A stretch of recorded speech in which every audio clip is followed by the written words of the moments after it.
Just because I'm a winemaker doesn't mean I have to be a critic all the time. Oh, this is fun and it's beautiful. You do it because you love it. And if you don't love it unconditionally and stupidly, and you're not crazy passionate about it, you won't last. To stay out of the vineyard, I only have the shotgun for the bore, and I'm thinking, great. Turning sugar into alcohol is not really rocket science. You think your car depreciates quickly. Don't hold a candle to what barrels do. A lot of people don't realize Sonoma County is 1 million acres. Makes us about the size of Rhode Island as a state. I mean, in my youth, my first couple vintages, the crazy part was being lucky we were alive still. The really cool thing about wine is it swims in the stream of history and civilization and everything else. I worked 14 hours the day before I went into labor. I was determined to get most of that Chardonnay in. We say, so drink the wine. That's kind of our motto here at Life Between the Vines. One of the cool things about wine, besides drinking it, is the people you drink it with. And the stories you hear and tell with wine all come together to make every bottle unique. Discovering and tasting wine shouldn't be a homework assignment. And we believe that the people who are closest to wine have the best stories. So open a bottle. And welcome to podcast number 207. This week we feature Bill Oliver of Oliver Winery in Bloomington, Indiana.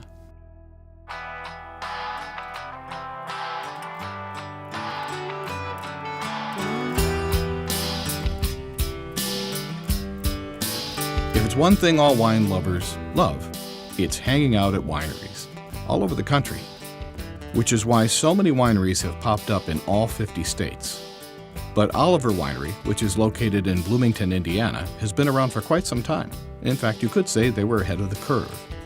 Today, Bill Oliver and his wife Kathleen operate the employee-owned winery that was started by his dad back in 1972, which goes to show, when you love wine, exploring different areas of the country only increases your wine education and appreciation.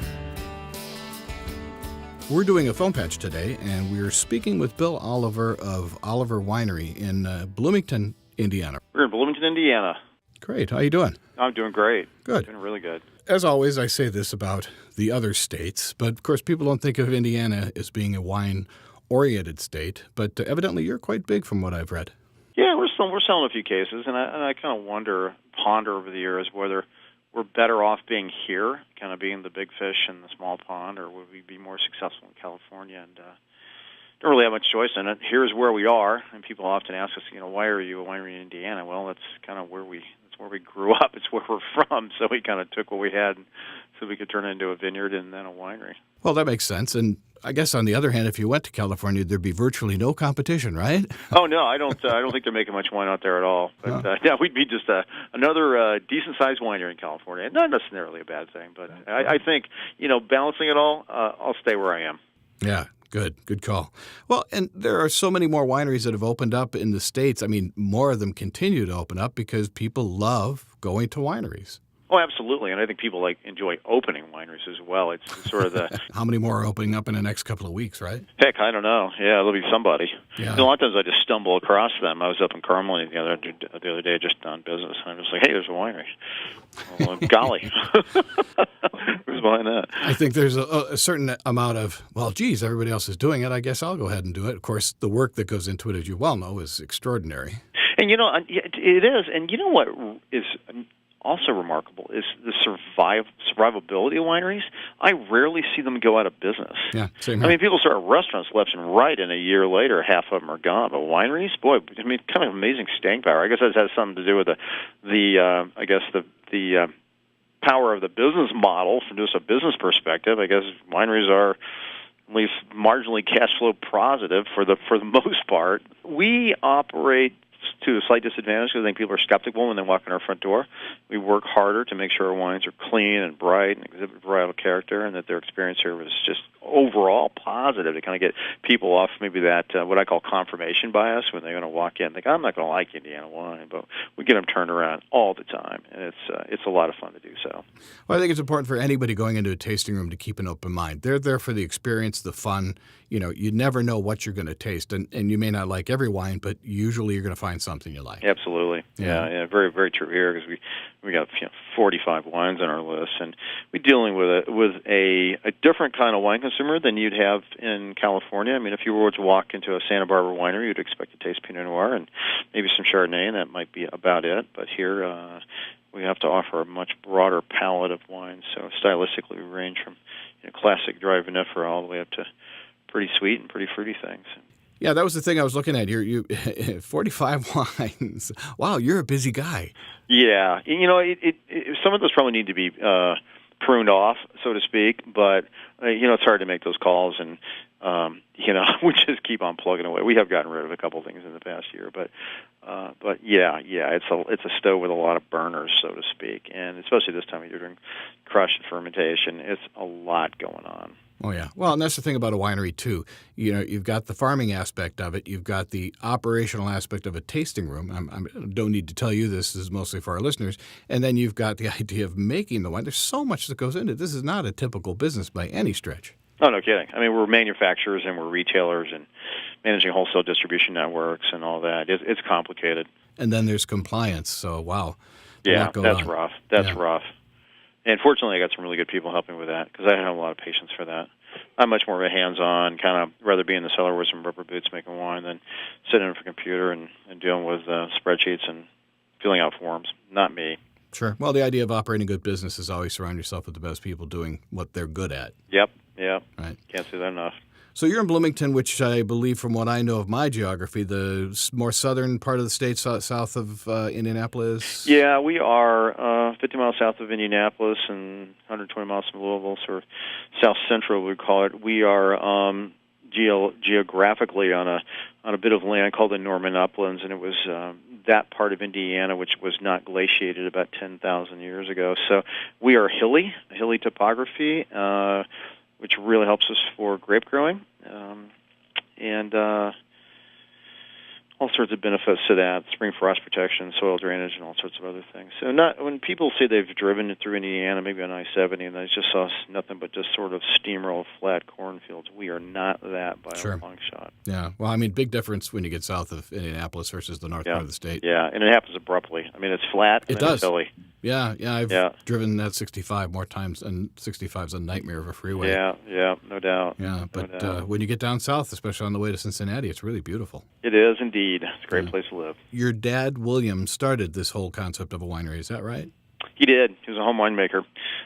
My early memories of my time with my father was spent in our basement where I was helping him make wine. I mean, literally stomping on grapes with the neighborhood kids and helping him rack and bottle and all that stuff. And it was just fun and rich, and the smells and the sounds and all that were just awesome. And in 1965, we had a chance to go to Ithaca, New York, live there for a year. My dad had a short job deal there, and became really enchanted with the sort of the rebirth of the Finger Lakes wineries. And looking around there, it kind of looks like southern Indiana. Maybe we can grow these grapes in Indiana. So I came back and planted grapes, and they grew, and we opened the winery in 1972. So was he one of the earlier ones to actually try to do that in Indiana? Yeah, we were, for sure. Yeah, we were the first grape growers in Indiana, and then the first winery to. We're the oldest winery. Actually, there were 3 wineries that opened that first year in 1972 after the state passed legislation allowing us to operate. So we're bonded winery Indiana number 3, and 1 and 2 are gone. So that means we're the oldest in the state. Well, so much for your theory about wineries staying open and not closing. Yeah, 1 and 2 had some problems, but you'd love to see kind of a graph of all that have ever opened and all that remain. But sure, it's pretty sturdy. But now we're we're pushing 400,000 cases this year. So wow. A really good run. A really, really good run. It's kind of remarkable when I look back on it, what we've accomplished, and still having a lot of fun with it. It's a great business. Yeah, you sound like you really enjoy what you do, and that's, of course, the best thing in the world, right? Yeah, I enjoy, not every minute of every day, but, no. If I step back, take a deep breath, I go, this is pretty cool. I'm a lucky man. I'm a lucky man. I think it's that idea of stepping back, right? The day-to-day thing can be pretty tough. Yeah. So back in those days, when your dad was fighting for this, and I say fighting, I assume he was because I can't imagine what it was like to get the state to go, oh yeah, sure, go ahead, open a winery. That's an interesting person. I don't think it was that challenging to get that legislation passed, which basically changes the three-tier system, which in many states is fairly sacred. And but I don't think the wholesalers, which would have been the opposition, took him seriously. I think he was just this kind of quirky middle-aged man that wanted to start a winery, and no one really paid him much attention. Since then we've had significant legislative battles with at the state house with wholesalers opposed to us on many fronts. But back on that day, I think it went pretty smoothly. At least that's my understanding. That's impressive. Well, I'm not surprised you've had some battles these days because, of course, the whole lobbying system is almost against you because you're small and they're big. It's the economics interest in that state. In California, the wineries have got the big stick at the state house. In Indiana, the wholesalers do.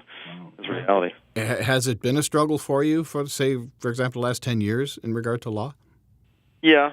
Frankly, it's been tough. I mean, there was the whole post-Granholm thing was hard on us, and that would really limit our ability to direct ship. And of course, many wineries operate on wine clubs and the such. I mean, that was hurt. We really got our wings clipped on that. We crawled back a little bit since then, but for us, I mean, we're about 85% through traditional distribution channels, so it's been pretty workable, and I'm not going to lose sleep over the wine club. And for some of the smaller ones in the state, it was not good at all. You are able to do a certain amount of direct shipping then? Yeah, limited amount. I mean, it's been, I don't want to get too far off on that tangent, but it's Indiana law, and then it's also the receiving states. It's you got to be compliant with not just your own state, but the 50 others that are out there and kind of their laws, and it's complicated. Oh yeah, yeah. Talked to a lot of wineries about that. Well, hell, you could be in Pennsylvania. I hear it's the worst nightmare on the entire 50 states. Yeah. We don't sell wine in Pennsylvania because it's just kind of unworkable. And when we expand geographically, we look not just at the market potential, but is kind of the obstacles is doing business. So you've been doing this for quite a while yourself, and it sounds like some of your family's involved. Is that right? My wife. That's it. Oh, okay. Yeah. Sure. My sister doesn't drink. Sorry about that. So probably not a role for her here, but kind of ironic. But yeah, no. I showed up here in '83. My father and my mother and father were running this thing for the 11 years prior to my showing up as the guy on the scene. My dad was still teaching law at Indiana University. Kind of an absentee owner situation. Doesn't always work really well.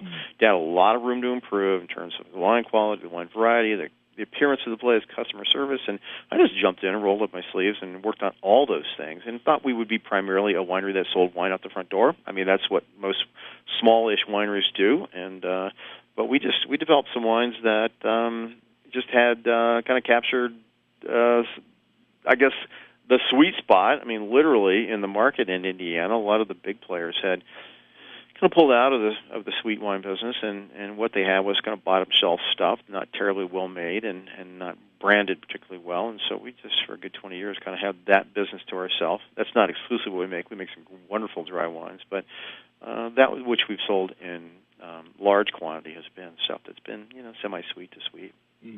So that's been a big. That's kind of our growth right now. We're selling wine in, I think we're in 16 states right now. Wow, that's impressive. Yeah, very impressive. Our goal is to be, kind of, I don't know what you would call us, but just take the Mississippi River and give us everything on the east side. That would be a pretty good thing. Not a bad deal. Yeah. That's impressive, though. 16 states for an Indiana winery. Again, back to the reaction of Indiana wine. That says something. That really does about your marketing efforts and the fact that you want to, you're going to play the big game. Yeah, and it's been a little bit of a challenge to convince the powers, the kind of the gatekeepers, I would call in the distribution and retail world, that a winery in Indiana can be successful in a market like, let's say, Florida or Texas. But we're turning some heads, and it's working in those states. Super solid, and of course, states that within a state or two from Indiana. But Texas is new for us, and early numbers look outstanding. Look really, really good.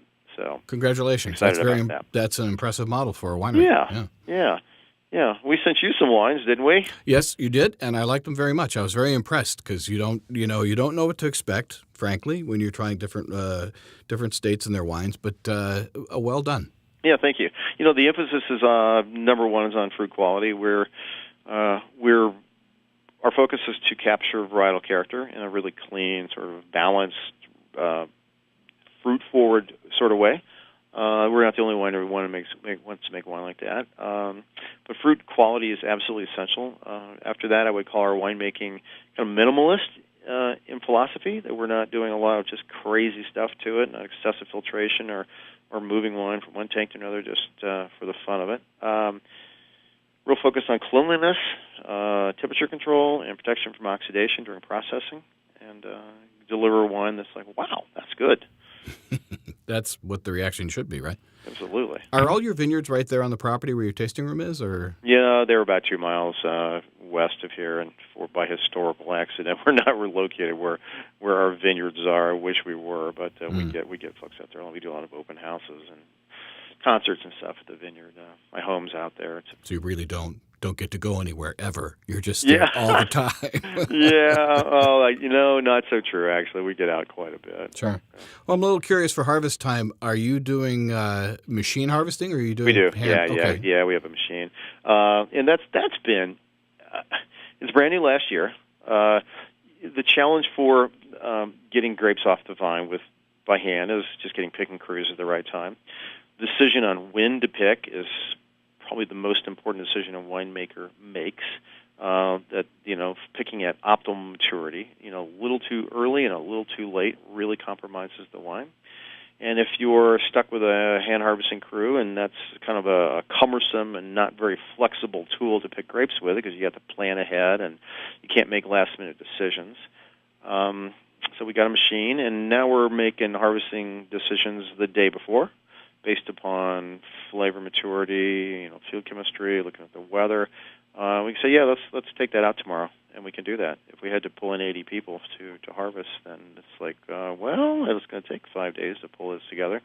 And then once you've got that, you've pulled that trigger with getting a harvesting crew out, you can't undo it conveniently, right? And they show up, you go, we changed our mind, we're not going to pick this today. We think it needs a couple more days. Right. The machines have been awesome for us. Also, the ability to pick very early in the morning. We're starting at 4 a.m. We're usually done with a given block by 7. So picked the coolest part of the day, and grapes that are processed cool from the crushing and pressing point of view are almost always better in terms of varietal character and less undesirable phenolics and other things. So the machines are great. Yeah, I've heard nothing but good things about machines, especially in certain parts of the country where obviously getting that labor force could be a big challenge. Absolutely. I mean, countrywide, it's getting harder and harder.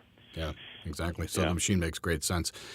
When you this year, we're obviously here in 2016. When did you start your harvest? Last week of August for just a handful of varieties. So then you get into the sort of the September 10 to 20 is when a lot of the big blocks come off, and then just a couple of stragglers that are out there now. We've got Cabernet Sauvignon out there. We've got some new varieties, Crimson Cabernet and Cabernet Doré, that are still in the field, and then Chamberson. I believe we sent you a Chamberson. Right. Yeah, that was very good. Yeah, and all of those varieties really need everything we can get it in terms of ripening. And so it's part looking at the grapes and part looking at the weather, and we have been so far blessed with a very good late summer and early fall, and the next 10 days look great. So, we had samples that come off the field this morning, and after I get off this phone call, we'll meet with the winemaking team, and we'll look at the numbers, we'll taste the grapes, we'll look at the 10-day weather forecast, get out the Ouija board. No, it's yes, exactly. But I'm pretty sure that what we'll say, given where we are and the weather that we've got coming up, that we're probably not pick anything next week. We're going to give it some more time and just take advantage of the sunshine that we're blessed with now. Sure, the classic Indiana summer. Did I just say Indiana? I did. I said Indian summer is what I meant to say. Well, it's an Indian summer. Yeah, that's hard to say. What for your winemaking crew? Are you the sole winemaker, or do you have a few other people? No, we have 7 in winemaking. Yeah, okay. I thought you was Chuck. We have 105 employees and 7 people make wine. I have no idea what the other 98 do. Do you work here? Yeah. So, what to justify your job? But no, it's. A really good team. I was the guy in the cellar for a good 20 years. Fortunately, my wife was more of the business administration type, and she's great at that. I'm much more hands-on. But what I found over time as we grew, that one, I was spending more time at my desk. answering emails, which is just a fantastic waste of time, but somehow we all get sucked into that. Oh, yeah. And that my assistant, Dennis Dunham, was doing more and more of the cellar work and had a real talent for it. And we both share the same philosophy about wine should be. There's no sort of stylistic disagreements, and that's essential for us. So I handed him the winemaking title not long ago, and since then, with the scale we are, we've, brought in, full-time land manager, compliance manager, production manager, bottling crew, all that stuff. So that team has, grown quite a bit and works very well. So you do. It makes sense with 45 wines. You are doing your own bottling then. Oh, absolutely. Yeah. Yeah. We have a very nice line. You wouldn't have much of a choice, really. No, and we're not on the mobile bottling circuit either. Sure. So even when we were smaller, we've had a bottling line since we were probably 10 or 12,000 cases. So, but so I think we'll probably remove 380,000 cases this year. But that's a good chunk of wine. There'd be no way you could survive without having a line. No. Let's go on to. I want to talk about your wine specifically. Gosh, that's why we're here. You grow Cabernet. You mentioned that just a minute ago. Yep. And it's kind of interesting to think about, even though you're on the southern half of Indiana, what kind of challenges are you having with Cabernet? Well, I'm going to just tell you, let's compare Bloomington, Indiana to Calistoga, California on a climate basis. And there's some similarities and some stark differences. We have roughly the same length of season and temperature accumulation. We have about 3,500 base 50-degree days here, about 180-degree growing season. So that's we kind of line up there. That's really important. Where we differ is rainfall patterns. I would say probably Napa gets in the 30 inches of rain a year, but it all falls between maybe October and May, right. Maybe, dry in the summer. We get about 45 inches of rain a year, and it's pretty much evenly split between every single month. It's 4 inches of rain every month, like it or not. Occasionally we get a nice we get a drought, and when the corn farmers are unhappy because of that, we're delighted. And then the really big one for us is our winters, right? So it gets cold here. It's not predictable. We're in early January of 2014. We were below 18 below zero for about 48 hours. Wow. So super cold. But last year we didn't hit zero. So in a year like that, everything looks really good. We do some pretty elaborate bearing of renewal canes for all the vinifera. A system that works. It's costly. It's time-consuming, but it definitely allows us to grow the grape here. So, kind of check that box that we got winter survival covered. Next thing is just kind of, hope that we get a nice dry summer and especially late summer. And our Cabernet Sauvignon is, I would call, much more Bordeaux-like than California. People are really become accustomed to California, big fruit bombs and just giant tannins, but we're much more of a nuanced kind of a style. Say much more like Bordeaux, and if you look at Bordeaux weather, it's a little more like ours than it is there. So. A lot like it, yeah. You had another wine I saw, and I'm not so sure if I'm saying this correct.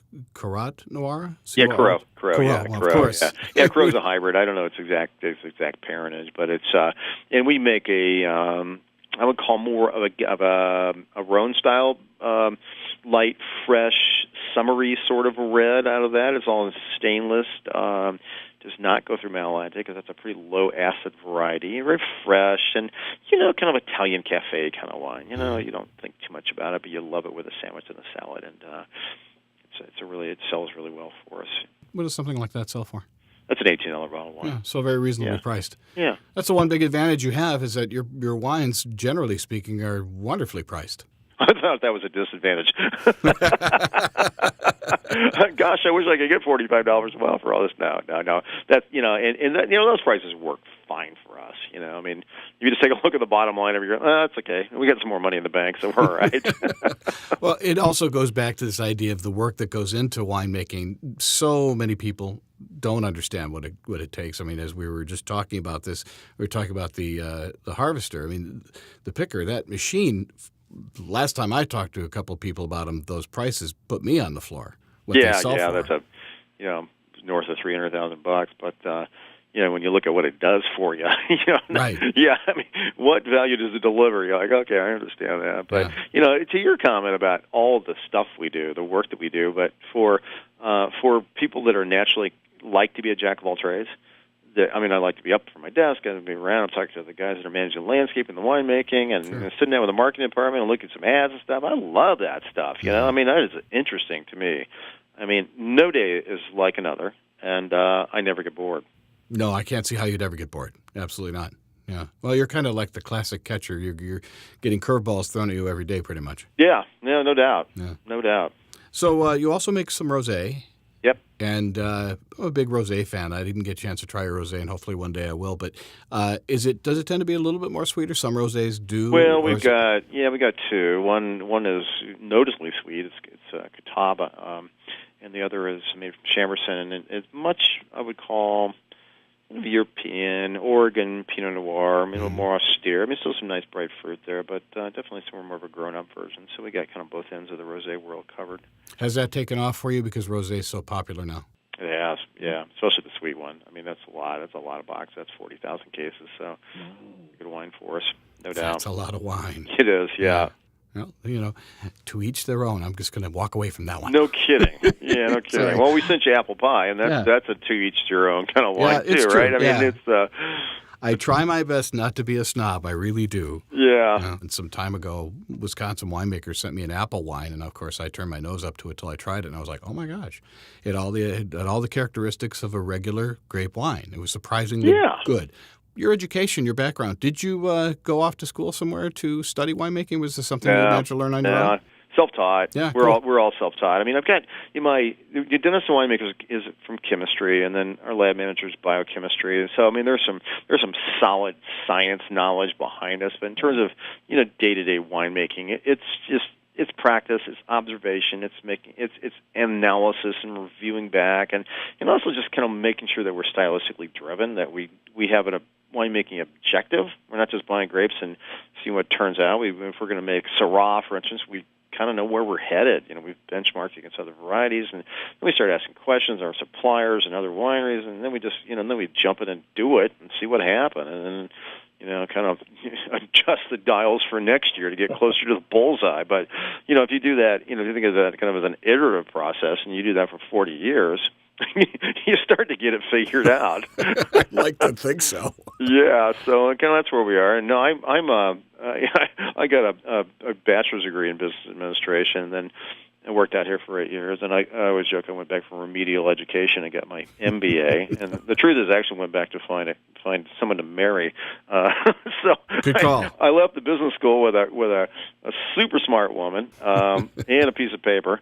So that worked out real well. That was a good move on your part. Oh, no doubt. Yeah. And then Kathleen joined the business, right? And then I could just retreat into the cellar and drive tractors, and she could manage the book. So it was. I kind of, I don't know. It was kind of a bait and switch sort of operation. Yeah, I guess so. Yeah, but no. We had a ton of fun growing this thing together for 25 plus years, and it made our marriage stronger. We're better friends. The business certainly benefited from. Not everybody could say that they work well with their wife, but I surely have been able to. That's fantastic. So do you have kids, and are they younger now, or? No, they are 11, 16, and 17. So I guess they're too early to take over the winery at this point. I just, watching them and talking with them, and we've never made that an expectation, and I kind of doubt it. I get my senior in high school is looking at engineering programs, and the next guy wants to be a lawyer, and then my youngest wants to be a professional hockey player, which is kind of funny, but so I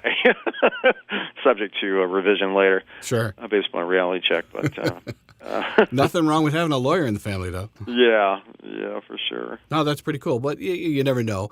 And from what I see, the website says employee owned. I don't know exactly how that works. Yeah, 2006, Kathleen and I decided to become in a totally employee owned ESOP business. So.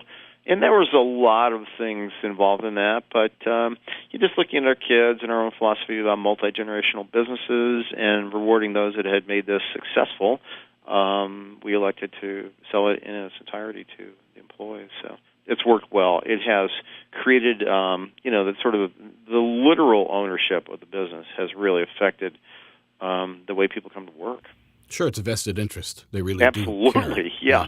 And so they've all got their little stock shares and stuff, and they've seen, we get valued every year, and they watch the numbers go up and up, and they go, whoa, this is really working. Yeah, and I imagine that a bunch of them will leave with a nice big fat retirement check, and that's a good thing. Nothing wrong with that at all. Bill, for your tasting room, I assume listeners could just go by it. You're not by appointment, or No, we're not. You're not by appointment, and I would love to see everybody. And it's a beautiful gardens. We got 30 acres of landscape grounds here, a full-time 3 people plus seasonal in landscaping. So you'd almost think you were visiting some sort of horticultural park when you show up here. Picnic grounds and deli and all that stuff. So it's smart to be diverse like that. That just somebody makes a well-rounded business, right? Well, it's where we build relationships. Yeah, exactly. It's just where, I would think that that our loyalist wine consumers that are buying it from groceries or wherever may have started a relationship with the winery. We'll just start. It's an introduction to us. Yeah, and nothing better than going to a winery and hang out for a while, right? Especially when you got live music, that kind of thing. Absolutely, yeah. We do that every weekend. For our listeners to learn about you online, how would they do that? OliverWinery.com. Great. And is there a phone number they can call? Sure, 812-876-5800.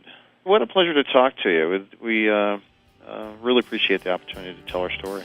Well, I appreciate you taking the time. I know you're busy because, again, being at the tail end of harvest, you're pulling maybe a little bit of hair out, but I do appreciate you taking the time. You're very welcome. To learn more, go to OliverWinery.com.